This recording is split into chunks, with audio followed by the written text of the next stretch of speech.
DEI is about belonging. It's telling everyone that they are seen, that they are known, and that they are loved. That you are a human being. And there is accountability that we're going to put up in our company, in our churches, in our schools, to make sure that regardless of what society or the framework that someone is coming into our space with, that they are going to treat you like a human.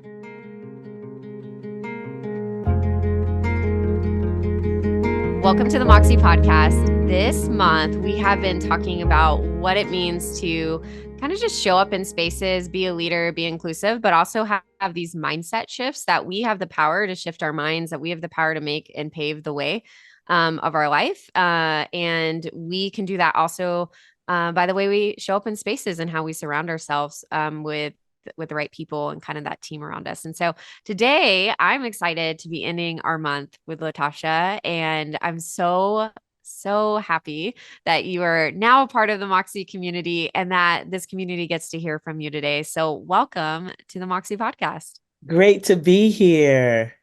Yeah. So I just love to hop in. This is a podcast that really has no form.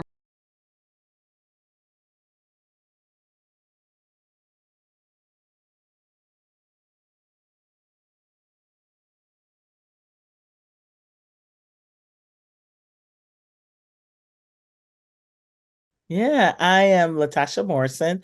I am the founder and CEO of an organization called Be the Bridge. I'm also the author of a book also entitled Be the Bridge. And so we are an organization that we're empowering people and culture toward racial healing, racial equity, and racial reconciliation. And we do this in a series of ways through racial literacy, education, and equipping people through groups, relational, cross-cultural, cross-racial groups, but also through creating resources and tools to help schools and churches and organizations do the work of racial healing. I love it. So I want to take you back a little bit of how did even, Be the Bridge start and where did it begin and kind of the heartbeat behind it. Cause I also love that you said resources and you have kind of resources across sectors from schools to churches and all over. Yeah. So what was kind of that origin story of getting you to like being like, okay, we're going to do this. And this is so Yeah. needed.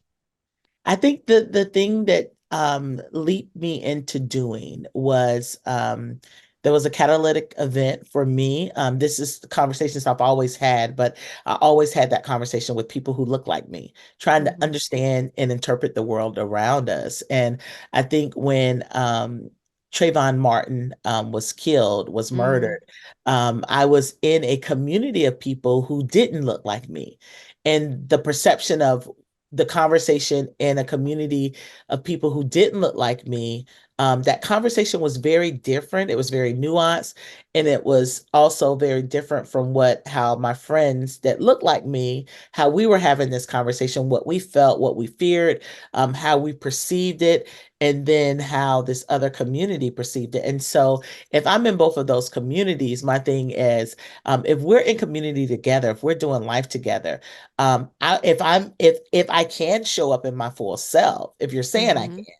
can, that means I can show up even if it's going to make you uncomfortable with what I'm saying, because this is making me very uncomfortable and how we are having this conversation. So it really started with that, having just conversations with people about what was happening.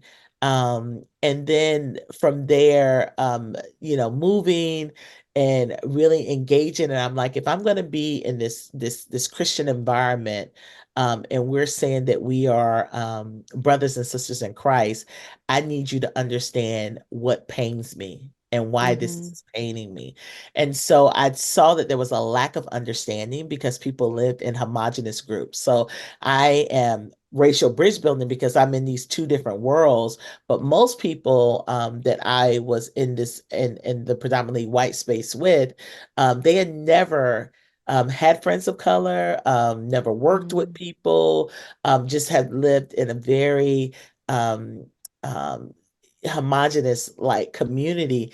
And so that was the beginning of it, starting to have brave conversations, courageous conversations, inviting people into spaces where they can kind of relearn what they've learned, and and kind of look inward at just their understandings, maybe how they have been informed of groups of people. So that's kind of how it started, with just me personally having these conversations with different groups of people, and Mhm. inviting them in, watching movies together, having dialogue, talking about some of the current events that are happening. And from there, it started helping people. And Mhm. and so that kind of birthed this, I call it my accidental nonprofit, because I did Yeah. not start out to have a nonprofit organization. This is not something that that we sign up to do. As an African Right. American, you don't sign up to do this. Who wants to do this? Who wants to put yourself in harm's way as a target? You look at the history of people who have been advocates for racial justice and healing. Many of them have been martyrs, you know. Yep. So who signs up for to become a target? But you do it because you have to. Like, you do it Mhm. because, it's a part of, I believe, my calling in this. And so that's kind of how it was birthed. I fought against it because I'm like, hey, listen, I'd rather just talk about, I'd rather work at Target. I always tell people, um, than to do this. But just, and it's not the way. Mhm. It's not the only way in how we have this conversation, but it's just a part of the way. There are, so many people that are doing tremendous work in this space, but we focus on the relational side, and we focus on the Mhm. historical side, and helping people understand racial literacy, and understanding why we need to fix what is broken. But most people didn't understand what was broken and why it was broken. So we help people understand the why. I love it. I think until I actually started teaching, because most of my work is international, right? Yeah, And so I started teaching, and I actually started teaching a human behavioral social environment class that talked about racial injustice and talked about distribution of wealth and talked about all of that. And I had to read a lot and understand. And then yeah. um being the Dr. Lee Johnson, I love him. He's our dean, and being the only white woman professor to teach really hard material really humbled me, and also made me realize too, for the first time in my life, understanding and having those healing conversations with my colleagues to be able to teach to my students, but then understanding the privilege that I did come from, that I wasn't even fully aware of until I was in my later adulthood, but Yeah, being able to engage in those conversations. I am curious. First of all, the Moxie platform was created to share courageous stories by ordinary people. So I love yeah, that you just talked about having to have those courageous conversations, because it's not easy. yeah. There's a tension we hold, but it's like that coming in with curiosity and knowledge and wanting to understand. Um, One thing that I always share with my students is that it's not my move for me personally, right? It's not my movie. I only see snapshots. And so it's like we can't live in that snapshot. We have to be advocates for the whole Right, screenplay, right? And we can't just see something that happens and then it gets on the news and then we're all about it, and then a year later it's like crickets. Like we got to keep having the conversations and getting better. But I would be curious, when you did start and you started engaging in these conversations, was that something that you like stepped out and did, and you're like, okay, God's really pulling me in this way to like have yeah, those conversations? Or also it might be both, and people are asking, for it, because you were, the way you kind of set that up is like there wasn't a lot of scope or knowledge or yeah. education for the history for people to understand the why. Because I think that's so important. It's like we just see the present and we don't necessarily look back at the like Right, entire history of where our nation stands, which right. and what it creates for today. So curious, in those conversations, was it a couple of you? Was it you just being like, hey, I need to have this conversation with you and I trust you as a friend and Yeah. we're gonna have it? But yeah, how did just that like first interaction begin? Yeah, it was a both and. It was Yeah. I at that time I was on staff at a church, And Mm, so I was compelled to have conversations with people I was working with right. because of just comments and things that were said. And I'm like, wow, I wouldn't ever want you to say that to another African American again. Like, Right. and so I'm going to give you grace, but everybody doesn't have that gift to give grace, especially when they've been triggered. And so Right. I started having honest conversations that way. But then I was having these conversations with a group of people who wanted to learn and engage. Some of them had adopted transracially. They had skin in the game, so they really wanted to understand in a deeper way, like and interpret the world around them and what was happening in the world around them, and basically what we're, I know I have blind spots. Help me to identify some of those blind spots and then name some of those blind spots. And what I realized is that we wanted people to understand some of the X, Y, and Z of this work, but they didn't really understand the foundational Mm-hmm. ABC. And in order to understand where we are, we have to understand where we come from. And that's even in any relationship. You think about that. If you're building a relationship or friendship, your family origin, in order to understand where your family is now, it's important to see, the story of your parents, the story of your grandparents, the story of your great grandparents. We understand that as it relates to relationship, Mm-hmm. those are how things are built. You look at that as it relates to your friendships. When you have the history part of your friendship that deepens, and you understand when there's anything that's been fractured, in order for it to heal, you have to begin with truth. We Mm-hmm. understand that with anything, we understand that you have to begin with truth. But if you don't begin with truth, healing is never going to take place. And so Right. much of healing is that of empathy, you know, and we don't have empathy intelligence. Like, we've become very apathetic. Mm-hmm. We don't lead with empathy, you know. And so I think that's really important. And so those conversations started really organically, using kind of like a restorative justice model, like allowing when you're having tough conversations or courageous conversations, like making sure that everyone gets opportunities, having some organization to it, so it doesn't just turn into a dumpster fire. And we've seen those Right. conversations. And so a part of that is creating this model of, making sure that we all decenter ourselves and we give everyone an opportunity to talk. We understand the reasons why we are here. We understand what we value, Mm-hmm. and what is our mission for being here, so that we can be reminded of that when it gets hard and when it gets difficult. And I think those are some of the structures that came up in my day-to-day conversations of people I was having formal conversations with. And that just blossomed into a friend of mine saying, hey, this has helped us. Can you create a guide to kind of help other people? And I was like, okay. And so, like, this process, we created this kind of like pathway. And Yeah. this is like some of the foundation of Be the Bridge, is this what we call our transformational pathway.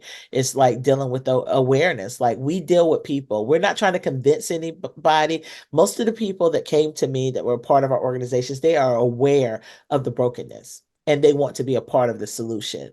They may not understand it, but they're not in denial. They don't feel it fully understand it, but they're not in complete denial.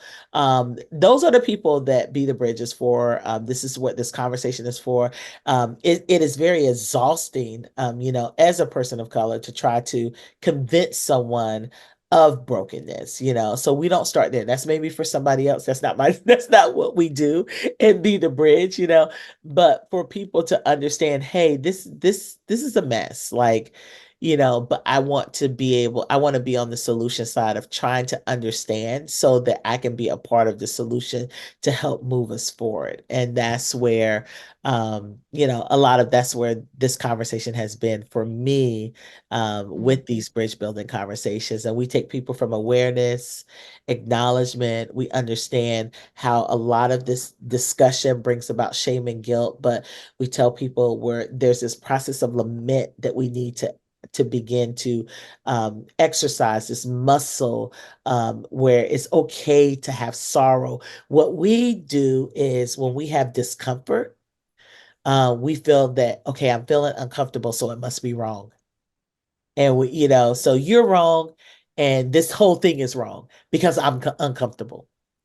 And so, and then we will cut off the conversation, or we will retreat, or we will double down. And that's what we see happening a lot, rather than saying, let me lean into these hard things and Yeah. let me not take this so personal. Let me decenter myself. A part of the work of any restorative process is decentering yourself. And so if I'm talking about racism as a system, I'm not Hmm. calling you a racist, Yeah. but how we interpret, because we center ourselves, because we're very individualistic as a society, is that we center ourselves in the conversation so you feel like someone is talking at you rather than with you. And we need to learn how to be with people in their pain, with people in their sorrow, with people in their experiences, so that we can understand deeply, what has Mhm. been broken and what is our role as a collective in moving forward together. If we Mhm. call ourselves brothers and sisters, if Yeah. we really mean it, or is it just religion that we say it? So, Hmm.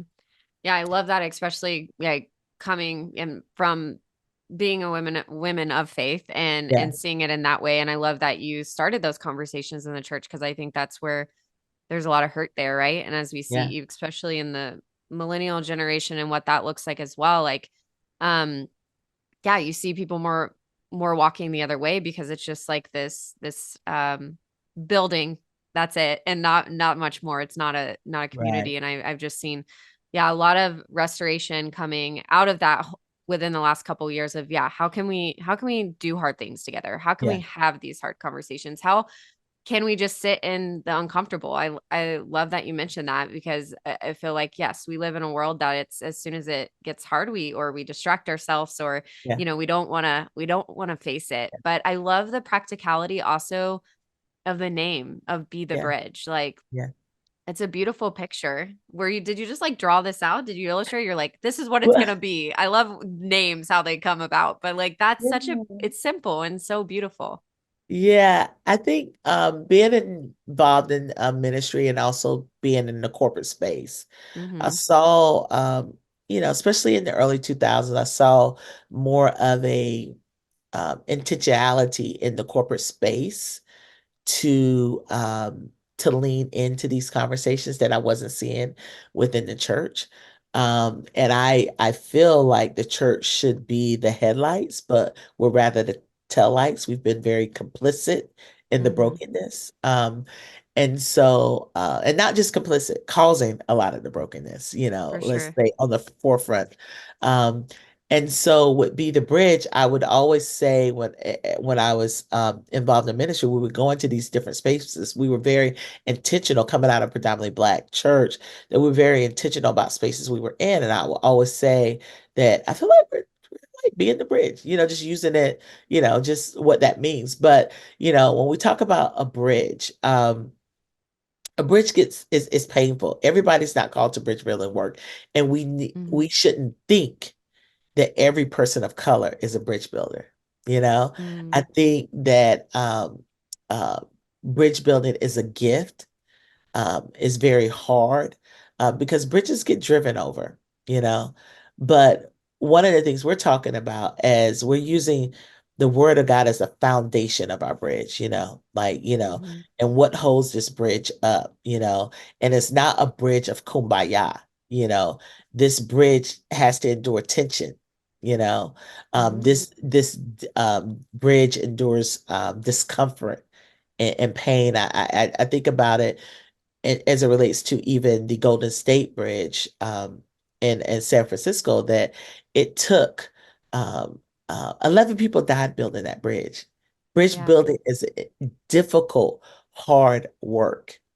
And so everybody has not signed up for that work. There's everybody has a different part to play in this work. And I feel like my part that I've been called to is that of the bridge builder, and to call on other bridge builders, people who feel led to do that type of work in this space, but also locking arms with other people who have other parts of the work. Hmm. Bridge builders, we're also truth tellers. Yeah.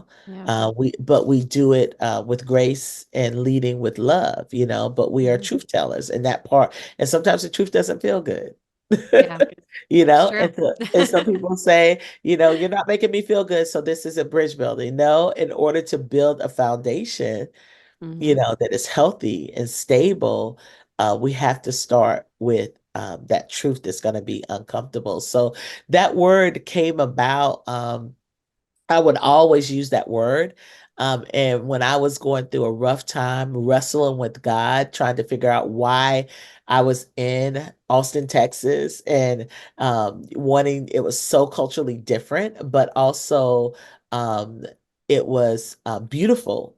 It's like it could be both things, It Yeah. was it was uncomfortable, but it was beautiful. And I just remember clearly I was driving into town and I'm just wrestling because I had to have a sense of purpose on why am I here? Like, why am I here? And I just felt like God told me that He brought me there to be a bridge. And I didn't know what that meant. I didn't know what that looked like. I didn't know. I thought originally it meant to people of color. Like Mm.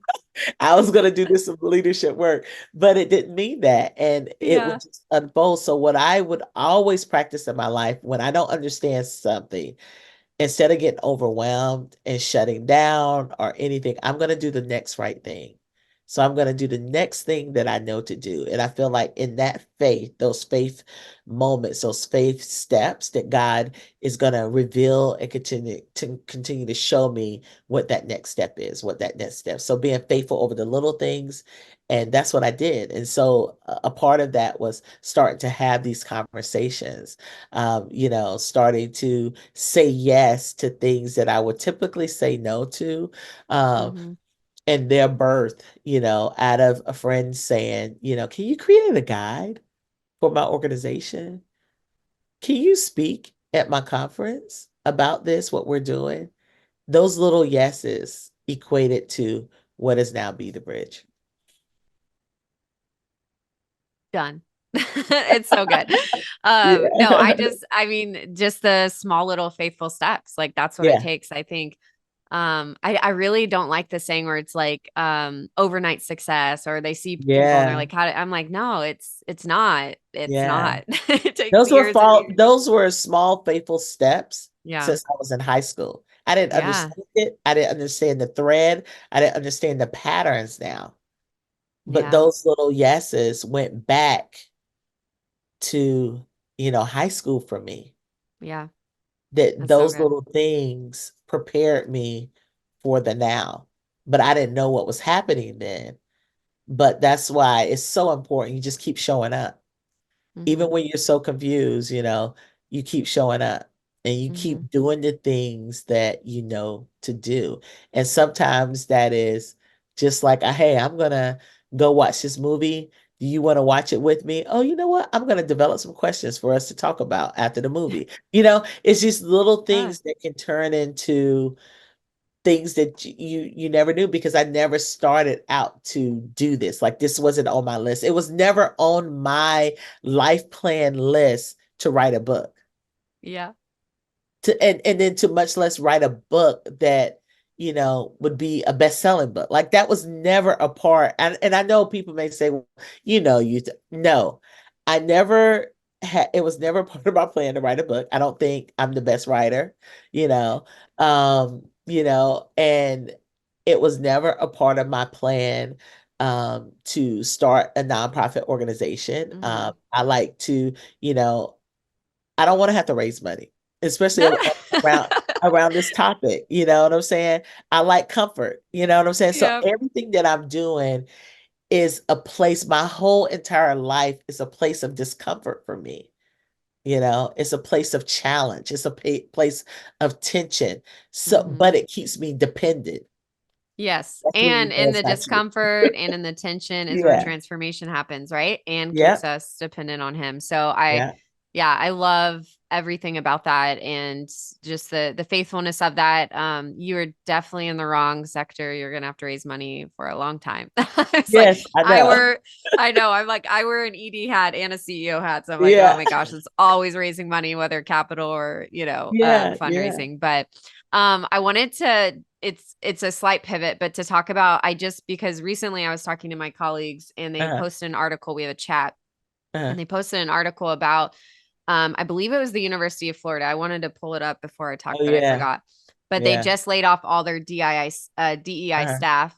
And I know this is something you talk about of just, DEI is a buzzword. That's not, like Yeah, what is it actually like? What does this entail? yeah, Because that's that. But to actually, lead and honor and have inclusivity within an organization and within, your spaces, is a bit of a different thing than just this buzzword over here. So I would love to get your just your thoughts on that. yeah, If a lot of to give you perspective, a lot of people in this community are either entrepreneurs, they're leaders of organizations, nonprofit, they work in international development. So most people listening to this lead in some way, even if it is just being a mama in their home, they're leading, right? The next generation. And so would be love to hear you talk about what it means to lead with that, with honor and respect and inclusivity, and keeping that in mind when we're being equitable across the yeah, board. In that. That's kind of a broad question, yeah, but Latasha, but I would love to hear your opinion on it. yeah. I think it's important when we hear what's happening now. It's Hmm. important to ask yourself why. Why do we even have why is diversity, equity, and inclusion important to our society? Okay. And so diversity, there's several quadrants under there. So we have to look at why is there a need? And if our answer that we think is, oh, to give certain people an advantage, then we've missed it. Yeah. Because what we're seeing happening is because that is what some people in their experience has said what this is. But if you go back, you have to understand why we had the Civil Rights Acts, Hmm. why we have the Voting Rights Act, why do we have, so many things that we had happen in the 60s. And it was because in our society, we live in a racialized society. There are white people, you're not white, but you're classified as white. Why do Hmm. you think this happened and how did it happen? If you can't understand that story, that means you're missing some important elements as it relates to racial literacy. Hmm. You have to understand I'm not Black, but why am I considered Black? Hmm. Or in some ways, and on my birth certificate, it says Black, but on those that are born now, it says African American. Why? If we don't understand the why, we're not going to understand what's happening now. Because when we say these quadrants, so these quadrants involve gender. So you and I, as women, we have not always had the privileges that Hmm. men have had in this world. Like we're in Women's History Month, Yep. and we're celebrating the fact that women got the right to vote in um, the 1930s or whatever. Now that was white women. And so Yeah. that there's nuance and context there because that wasn't my relatives. My grandmother was in her 30s before she got the right to vote. Mhm. Okay. My grandmother just passed in 2016. My grandfather just passed in September. So you have living people. Ruby Bridges is Yeah. only 68 years old. We have living history among us, right? And so I'm just talking about gender and race right now. There's other quadrants as it relates to disabilities, all Yeah. these quadrants. What we're saying when we're saying we don't want diversity, equity, and inclusion is that is not political. It's humane Hmm. because of our history, because of this racialized society that we've built, because of the brokenness and how we treat men and women. And so we have to have some guardrails. We have to have some accountability. because that pattern of life creates biases. Mhm. And because we are all broken, we're a part of this system, and how we've been informed. We come from different experiences and places in life, and we've been informed in different ways. And we don't leave that at the door when we enter the workspace or the church. We take that, how we've been informed, how we've experienced life, we take that into the church, we take it into our workspace. And sometimes we have blind spots in how we look at people. And so if I've had a bad experience as it relates to someone with disability, or maybe I don't understand a disability, if there's no rails, there's no way for me, how do I treat that person like they belong? Mhm. DEI is about belonging. It's telling everyone that they are seen, that they are known, and that they are loved. That you are a human being. And there Mhm. is accountability that we're going to put up in our company, in our churches, in our schools, to make sure that regardless of what society or the framework that someone is coming into our space with, that they are going to treat you like a human. They're going to include you. And so what we're saying is we're stripping that away and saying this is political because it's giving people an unfair advantage. But you're looking at systems of people who've had to deal with inequality for majority of their life. It is right. And if anybody should understand this, the Christians should understand it. Our faith is built upon justice and righteousness, biblical justice that was built into the Judean, into the Judaism, into their system. The year of Jubilee, the fact that that Ruth could glean the fields, that was a part of God's provision and his justice and righteousness. So DEI is like a form of our American structure of righteousness, you know? And so it's not just a political thing, and the unraveling of that and the fact that we know that this is wrong is because we can say this applies to schools, but we're saying that, oh, this doesn't apply to the military. Like, or if I know that people would turn a corner if if some of the sports figures of the University of Florida said, you know what? This doesn't feel like it's going to be a safe place for my daughter. It doesn't Right. feel like it's going to be a safe place. My child is on the spectrum. My child is indigenous. I don't know how they're going to be treated. I don't think we want to go there. I guarantee you there would be a about face, because at the Yeah. bottom line, when the bottom line of finances is connected to it, people Right. will change their tune. But you have people taking their their political aspirations into these spaces, and we want to create brave spaces and courageous spaces, but we want these spaces to be healthy for all that enter the door. And that's not political to me.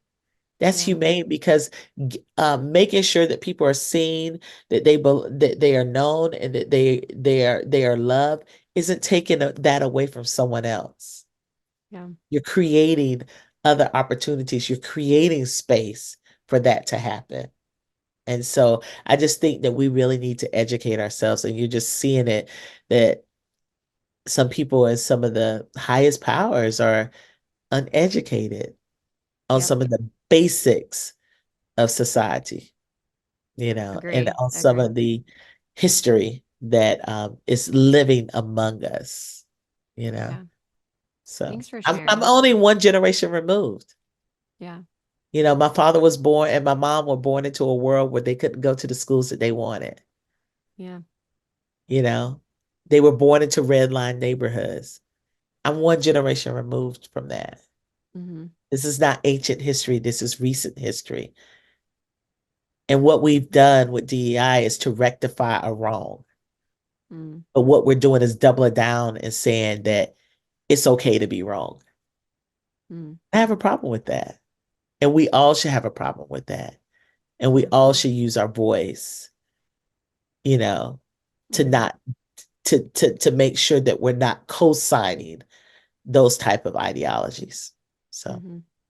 No, it's so good. It's always interesting when you do look at history, even across the world, and you just look at these things that have happened and you're like, oh, that was like then. And you're like, oh no, that was like in my lifetime. Like I even think of Rwanda and the genocide and all these crazy things that are yeah, it happening, you know, was and in I'm the like, that 90s. that was in the 90s. That That was was in in the my lifetime. 90s. You know, it's And like, they are a beacon, they are a light where how they've overcome.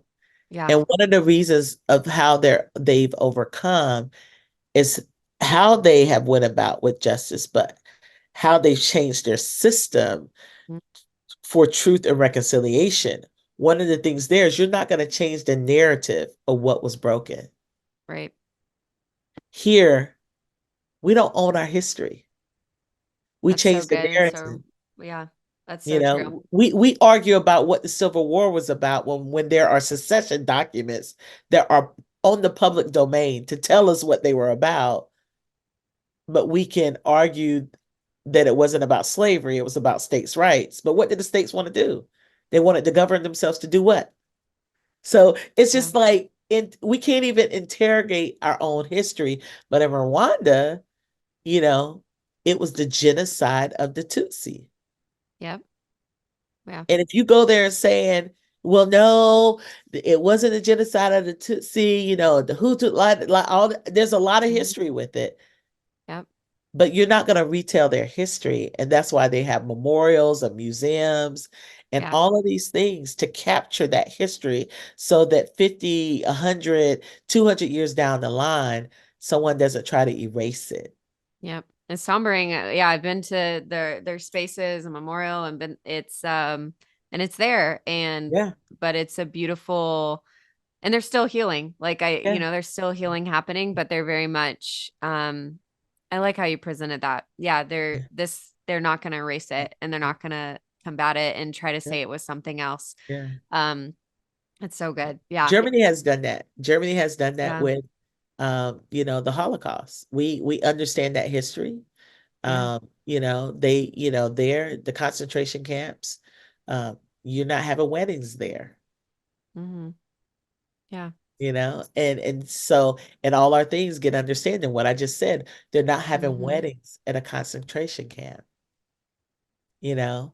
Yeah. And so because this is a shameful history, it's a painful history, but they teach it to their children at the age of 5 when they enter school so that they educate it so it doesn't happen again.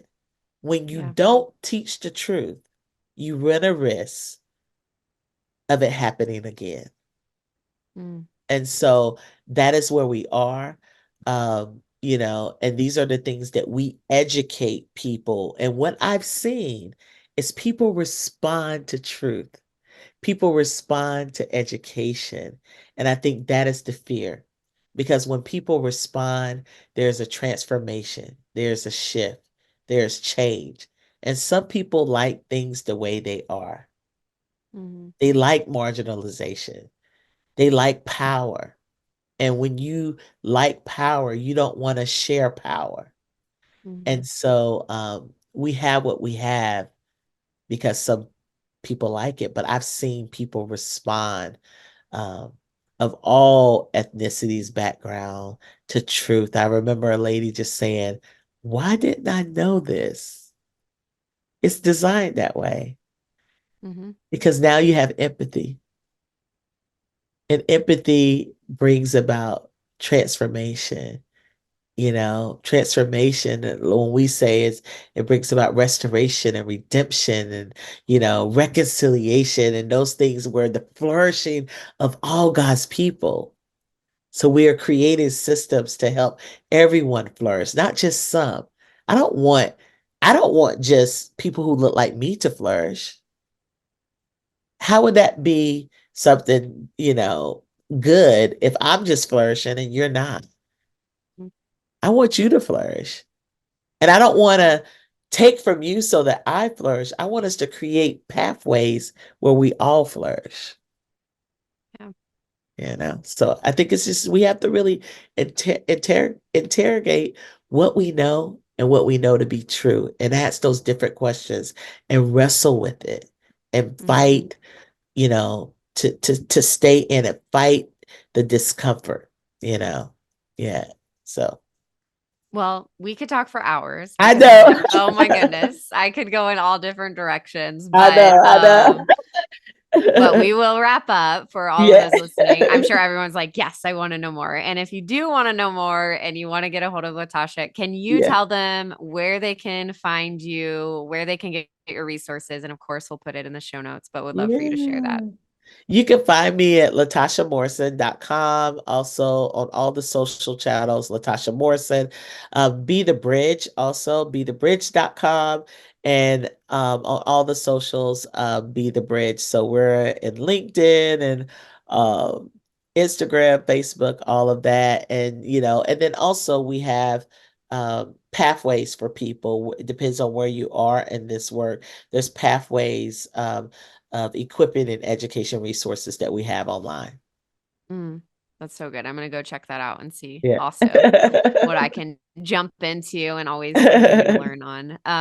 Thank you, Latasha, for being here. As we end our time together, I always love to leave our listeners with just a little bit of inspiration into their next week. So, Yeah. could you share with us just one last thing to live by? Yeah. I would say that God cannot heal what we conceal. And so whatever it is that, you're struggling with or you're dealing with or you're wrestling with, be honest with yourself, Mm, be honest with God, and be honest with someone that you trust, so that we can heal together, you know. mm. So that's what I would say. Thank, thank you for Okay. being here and being a part of this conversation and this community. And for all of our listeners, again, go check out those resources, be open, continue to learn, be curious. And at the end of the day, as always, Moxie on.